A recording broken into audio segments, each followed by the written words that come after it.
हम लोग दोबारा से एक हॉरर स्टोरी देखने वाले हैं।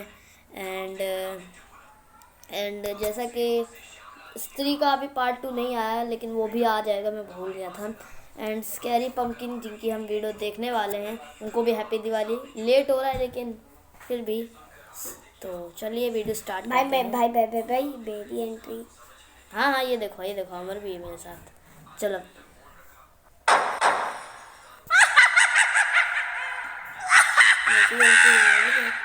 Scary pumpkin. माँ वो फिर से आ गई है। वो देखो कमरे में खड़ी होकर मुझे ही घूर रही है। आप लोग मेरी बात का यकीन क्यों नहीं करते? वो ले जाएगी मुझे। तेरे कमरे में कोई नहीं है बेटा, तुझे वहम हो रहा है। दवाइयाँ खाकर सो जा मेरे बच्चे, कुछ नहीं है यहाँ। नहीं, कोई दवाई नहीं खानी मुझे। आप लोग बार बार नींद की दवाइयाँ खिलाकर मुझे सुला देते हो। वो यही है, मेरे आसपास ही है। उसका पूरा शरीर जगह जगह से कटा फटा है, आंखों से खून बह रहा है। मैं जितना चिल्लाता हूँ उतना ही मुस्कुराती है वो। देखो अभी भी मुझे देखकर मुस्कुरा रही है। पता नहीं क्या हो गया है मेरे बच्चे को।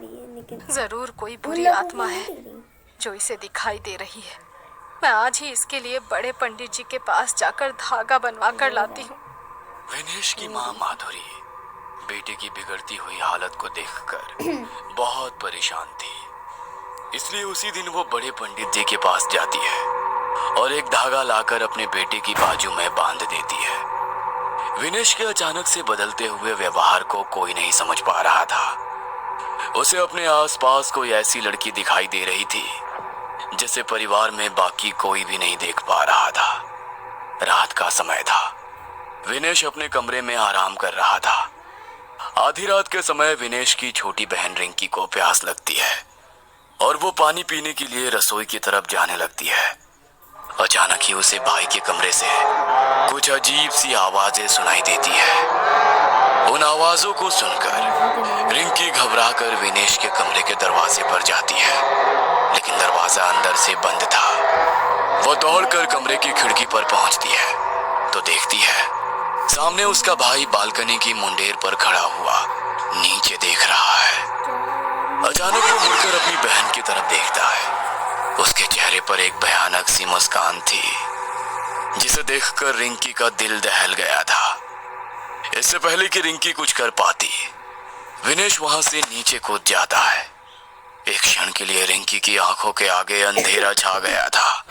अगले ही पल रिंकी के मुंह से एक भयानक चीख निकलती है, जिसे सुनकर रिंकी के माँ बाप दौड़ते हुए वहां पहुंच जाते हैं। रिंकी अपना सर घुटनों में छुपाए लगातार रोए जा रही थी। किसी तरह सुबकते हुए उसने उंगली से विनेश के कमरे की ओर इशारा किया और एक बार फिर से फूट फूट कर रोने लगी।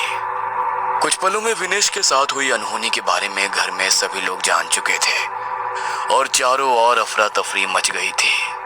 3 दिन बाद, काश के कुछ दिन पहले ही मैं उसे पंडित जी के पास ले जाती तो शायद आज मेरा बेटा जिंदा होता। अरे बस करो अपनी यंत्र तंत्र मंत्र की बातें। कोई भूत प्रेत नहीं दिखाई देता था उसे। दिमागी रूप से बीमार था तुम्हारा बेटा और इसी दिमागी बीमारी ने जान ली है तुम्हारे बेटे की। अच्छी तरह समझ लो इस बात को। तुम्हारे जैसे लोग ही समय पर इलाज करने की बजाय झाड़ फूंक में समय वेस्ट कर देते हैं और उसके बाद जब बात हाथ से निकल जाती है तो सर पकड़कर रोते रहते हैं। गलती तो मेरी भी थी ना, जो मैं तुम्हारी बातों में आ गया, लेकिन अब किया भी क्या जा सकता है। जो होना था वो तो हो गया। अब तो रिंकी ही हमारा सब कुछ है। रिंकी अभी बस 18 साल की थी। इतनी छोटी सी उम्र में उसने अपनी आंखों के सामने अपने भाई को मरते हुए देखा था। इस बात का उसके मन पर बहुत गहरा असर पड़ा था। इस घटना के बाद रिंकी ने किसी से भी बहुत ज्यादा मिलना जुलना, हंसना बोलना कम कर दिया था। वो दिन रात सिर्फ अपने कमरे में बैठकर पढ़ाई करती रहती, मानो एक जुनून सवार हो गया था उसके सर पर। रिंकी बेटा, जो होना था सो हो गया। अब तेरे इस तरह कमरे में बंद होकर अकेले रहने से कुछ नहीं होगा। बेटा, घर से बाहर निकला करो, दोस्तों से मिला जुला करो। ऐसे कैसे चलेगा? मुझे साइकियाट्रिस्ट बनना है माँ। उन सभी लोगों को ठीक करना है जिन्हें भाई की तरह मानसिक बीमारी है। मैं नहीं चाहती कि भाई की तरह दुनिया में अब कोई और अपनी जान इस बीमारी से गवाए। 10 साल बाद अपनी मेहनत और डेडिकेशन के चलते रिंकी एक सक्सेसफुल साइकेट्रिस्ट बन चुकी थी। उसने जानबूझकर क्रिटिकल पेशेंट केयर डिपार्टमेंट ही चुना था। वो अपने दिन का ज्यादातर समय क्रिटिकली इल पेशेंट के साथ ही बिताती थी। हर एक मानसिक बीमारी से जूझ रहे पेशेंट में उसे अपना भाई विनेश दिखाई देता था, इसलिए ऐसे पेशेंट को ठीक करने में वो अपनी जान लगा देती थी। डॉक्टर, एक क्रिटिकल पेशेंट आया है, प्लीज जल्दी कीजिए। नर्स के इतना कहते ही रिंकी तेजी से इमरजेंसी वार्ड की तरफ जाने लगती है। अरे पागल नहीं हूं मैं, जाओ तुम सबके सब यहाँ से जाओ। मैंने कहा ना मैं पागल नहीं हूँ। सब मारे जाएंगे, तुम सब एक एक करके मारे जाओगे ना, तब तुम्हें पता चलेगा कि मैं सच कह रहा था। देखो, कोई तुम्हें पागल नहीं कह रहा है, लेकिन थोड़ा सा शांत हो जाओ। अभी डॉक्टर साहब आएंगे और आपका चेकअप करेंगे। आपको घबराने की बिल्कुल भी जरूरत नहीं है, बस शांत हो जाओ और गहरी सांस लो। मौत मेरे सामने खड़ी है और तुम मुझे शांत रहने के लिए कह रही हो। आज रात तक ले जाएगी वो मुझे अपने साथ। बुला लो तुम अपने डॉक्टर को। जितनी दवाइयाँ खिला सकते हो खिलाओ, उसके ऊपर तुम्हारी दवाइयों का कोई असर नहीं होने वाला। डॉक्टर, मैंने अपनी लाइफ में ऐसा केस कभी अटेंड नहीं किया। ये पेशेंट तो बहुत वायलेंट हो रहा है। इसने अकेले ही 2 वार्ड बॉय को ढकेल के दूर फेंक दिया है। इसने 2 वार्ड बॉय को ढकेल के दूर फेंक दिया। इसकी कंडीशन देख रही हो, आंखों के नीचे काले गड्ढे हो गए हैं। शरीर में ऐसा लग रहा है कि खून ही नहीं है। 10 कदम भी ठीक से नहीं चल पाएगा ये, और 2 आदमियों को ढकेल दिया। वही तो मैं बोल रही हूँ ना डॉक्टर, मुझे तो ये कुछ और ही केस लग रहा है। तुम जाओ, जाकर अपना काम करो। नर्स हो ना, कैसी बातें कर रही हो। ऐसा करो, हॉस्पिटल की जॉब छोड़ो और किसी तांत्रिक के साथ ज्वाइन कर लो। कहानियाँ अच्छी सुनाती हो। नर्स को डांटने के बाद रिंकी पेशेंट के पास जाती है। देखो, एकदम शांत हो जाओ। हम कुछ नहीं करने वाले हैं तुम्हारे साथ। और किसने कहा कि तुम बीमार हो? बिल्कुल भी बीमार नहीं हो तुम, ठीक है? कोई दवाई, कोई इंजेक्शन कुछ नहीं देंगे तुम्हें। यहाँ एडमिट भी नहीं करेंगे। बस मेरे साथ थोड़ी देर बात तो कर सकते हो ना। अपना दोस्त समझ लो मुझे। ये देखो, मैंने अपना डॉक्टर वाला कोट भी उतार दिया। अब तो मुझे अपनी फ्रेंड समझ सकते हो ना। अच्छा बताओ, क्या हो रहा है तुम्हारे साथ? मुझे पता है कोई तुम्हारी बात नहीं सुनता। मैं सुनूंगी। जो भी तुम्हें फील हो रहा है सब बताओ मुझे, बिल्कुल डिटेल में। ये सब कुछ कब शुरू हुआ और कैसे हुआ, और इस समय तुम क्या फील कर रहे हो? कोई जल्दी नहीं है, मैं हूँ यहाँ पर तुम्हारे साथ। जितना वक्त लगे, टेक योर टाइम। रिंकी की जादुई आवाज सुनकर कुछ पल के लिए पेशेंट अनुज शांत हो गया था। वह सामने रखी चेयर पर बैठ जाता है और टेबल पर रखा 2 गिलास पानी एक ही सांस में पी जाता है। तुम एक डॉक्टर हो, तुम्हें शायद मेरी बात पर यकीन नहीं होगा। मुझे भी यकीन नहीं था जब मैंने अपनी आंखों के सामने अपने पापा को जब उस रोड एक्सीडेंट में मरते हुए देखा था, तो सबने मुझे यही समझाया था कि मौत पर किसी का बस नहीं चलता। लेकिन मैं गलत था। मौत पर बस इंसानों का बस नहीं है, लेकिन वो चाहे तो मौत को अपने इशारों पर नचा सकता है। मैं समझ नहीं पा रही हूँ, तुम कहना क्या चाह रहे हो? वो मतलब कौन? तुम देखना चाहती हो? जल्दी ही तुम उसे देखोगी। तुम्हारा मतलब क्या है? देखो, तुम छोड़ो ये सब, शांत हो जाओ। तुम्हें हेलुसिनेशन हो रहे हैं। ये बस एक मानसिक बीमारी है जिसका इलाज हो सकता है। This is a severe case. मेरी मानिए तो आप कुछ दिन के लिए एडमिट हो जाइए। मुझे एडमिट करोगी तुम? हाँ? मेरा समय आ चुका है। वो आज मुझे लेकर ही जाएगी और अब तुम्हारी बारी है।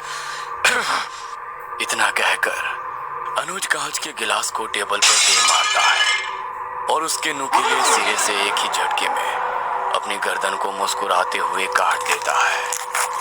अनुज के गले से खून का फवारा छूट रहा था, लेकिन वो अभी भी मुस्कुरा रहा था। अगले ही पल उसने उसी नुकीले कांच से अपने चेहरे को बुरी तरह से काट पीट दिया था। उसका पूरा मुंह खून से लथपथ हो चुका था, लेकिन वो अभी भी लगातार रिंकी की तरफ देखकर अजीब तरह से मुस्कुरा रहा था। अपने इतने साल के करियर में उसने आज पहली बार इतना खून देखा था। अनुज को जमीन पर खून से लथपथ देखकर उसे बरसों पहले अपने भाई की मौत के दृश्य याद आने लगे हैं। एक पल के लिए रिंकी की आंखों के आगे अंधेरा छा गया था। चारों तरफ सन्नाटा और अंधेरा था।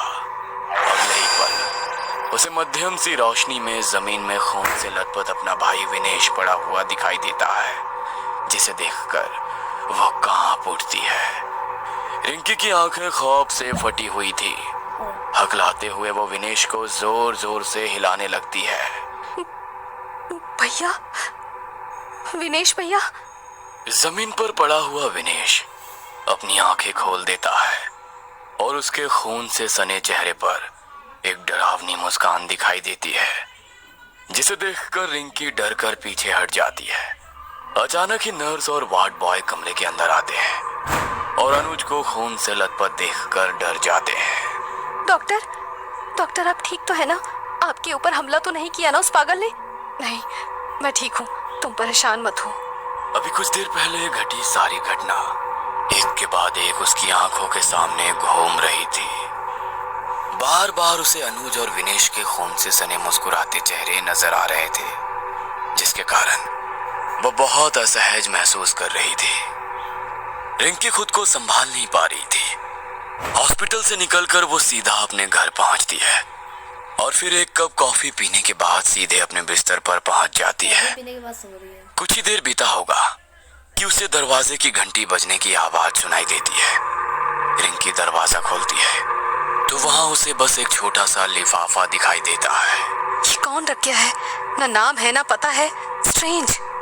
रिंकी लिफाफा खोलती है तो उसके अंदर रखे सामान को देखकर मानो उसकी सांसें हलक में अटकी रह जाती है। अंदर कुछ तस्वीरें थी जिन्हें देखकर रिंकी को अजीब सी घबराहट होने लगी थी। लिफाफे के अंदर पहली तस्वीर उसके पेशेंट अनुज की थी, दूसरी उसके भाई विनेश की और तीसरी उसकी खुद की। सभी तस्वीरों में एक असामान्य बात ये थी कि उन सभी के चेहरे बुरी तरह से कटे हुए थे और फिर भी वो मुस्कुरा रहे थे। इन 3 तस्वीरों के अलावा भी उसमें एक चौथी तस्वीर थी कि नहीं जानती थी कि वो चौथी तस्वीर किसकी है।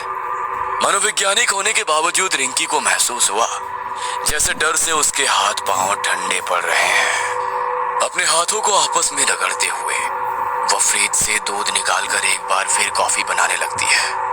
रिंकी फ्रिज के डोर के रिफ्लेक्शन में खुद को देखने की कोशिश करती है, तभी उसे अपने पीछे किसी की इमेज फ्रिज के डोर में नजर आती है। कहानी खत्म। ओके, तो गाइस ये इस कहानी का पार्ट 1 था। तो पार्ट 2 में देखते हैं क्या होता है एंड मैं आपको पार्ट 2 भी दिखाऊंगा। हाँ, जल्दी बनाएंगे। तब तक के लिए बाय बाय। बाय बाय बोलो। बाय यार।